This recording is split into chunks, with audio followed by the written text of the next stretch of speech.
attempt to survive it. I don't blame him for trying. 7 years I've been in Wilmington, North Carolina. This land, she's beautiful.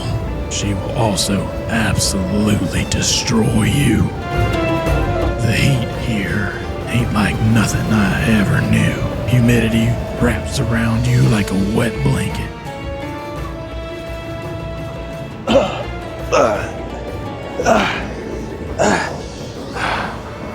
Here, I've learned how to survive. Today, I'm gonna teach you too.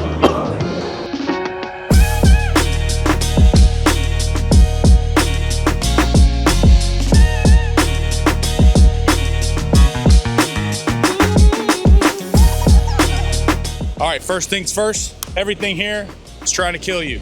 Mainly, we're gonna talk about the environment, the sunshine, wildlife, especially those freaking bugs.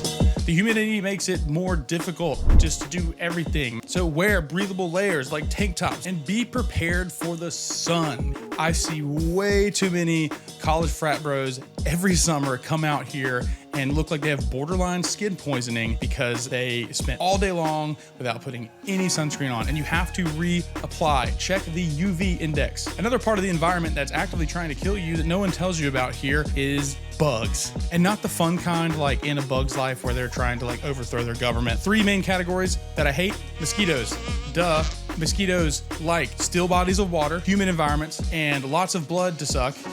I'm not a doctor, but bugologist. Bug spray will be your best friend, especially anything that has DEET in it. Pro tip there is typically they don't really bother you on the beach if the wind is blowing. Also, picaridin repellent, you want to avoid areas with standing water or tall marsh grass. This is like where they love to hang out and buzz. And just a second would be deer flies. I just recently had a massive run-in with deer flies where I tried to go walk to this lookout and I saw a dolphin come out and it was beautiful until I got swarmed with deer flies, and they bite and they kind of hurt.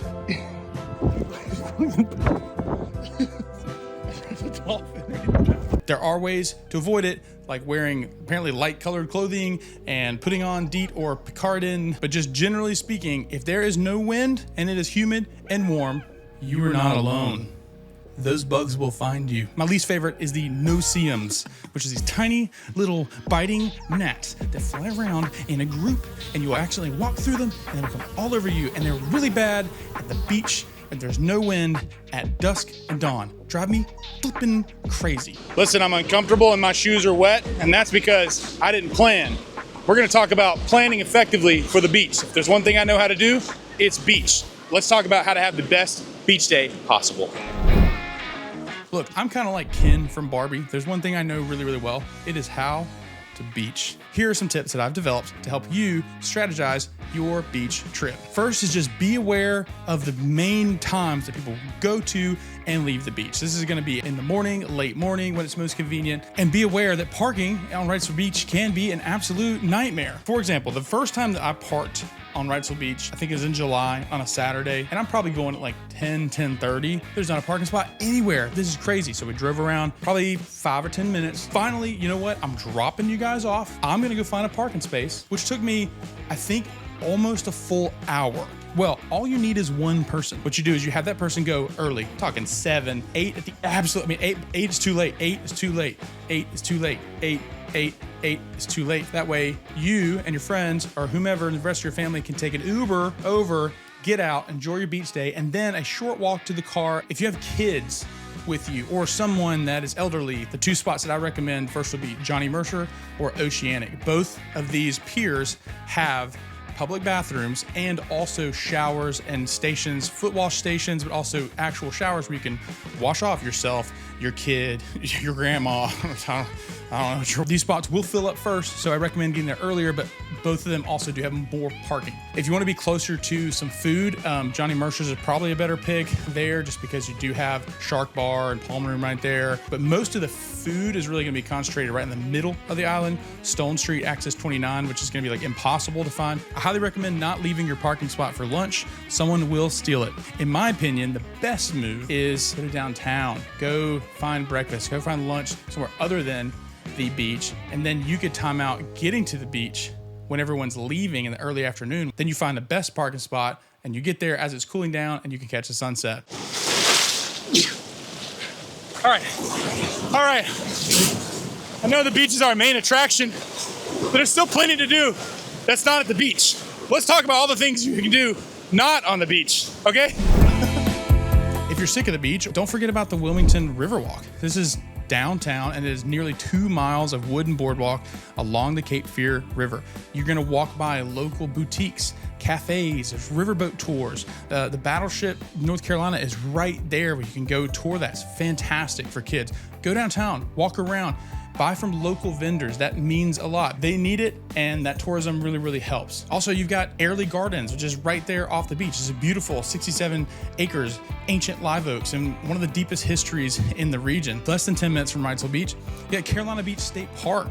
If you want to go walk and get out a little bit, there's miles and miles of trails. My point in this segment, to survive the summer, you're going to need to do more than just beach. So when beach is over and you are done beach is finito, think about all the other stuff you can do in and around Wilmington where there are less crowds and you can support local businesses.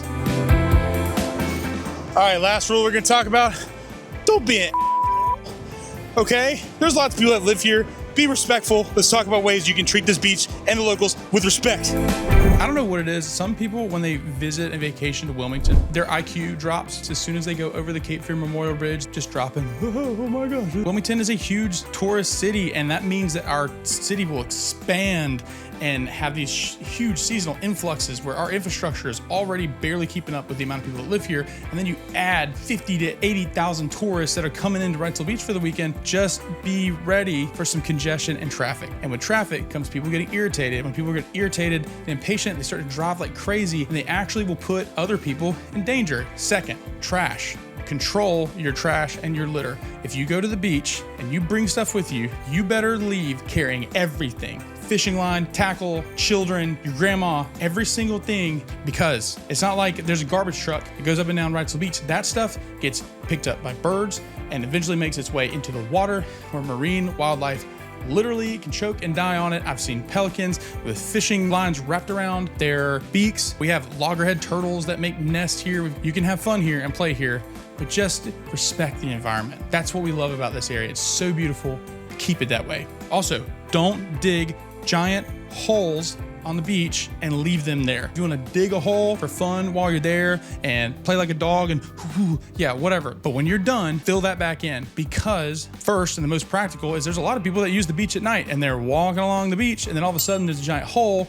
Boom, broken leg, torn ACL, grandma's knees gone, new hip needed. If you have the energy to dig a hole, you have the energy to fill it in. Also, I've been told that that can interfere with loggerhead turtles that come up onto the beach and try to nest. Just don't do it. Book restaurants in advance. It's pretty easy. Just Google Resi. You got to remember our town balloons in size in terms of tourism, and we're not necessarily set up to sustain that level all the time. So you might be coming one of those hot weekends. Be aware. You're going to wait a little longer.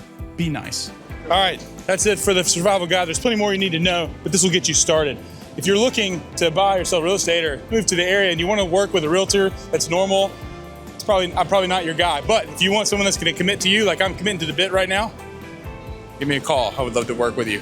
This is your top 5. This is your top summer survival guide. Listen to these rules. You'll have a good time. I'm going to go get cleaned up. I have sand in places that there should never be sand, ever. It's in my mouth. I taste it. It's grinding in my teeth and in my butt cheeks. Oh my gosh, I'm waddling. I hate this so much. Why did I not wear swim trunks? That was a terrible idea. Terrible idea. Why did I let Colton talk me into this? This is the dumbest shit I've ever done.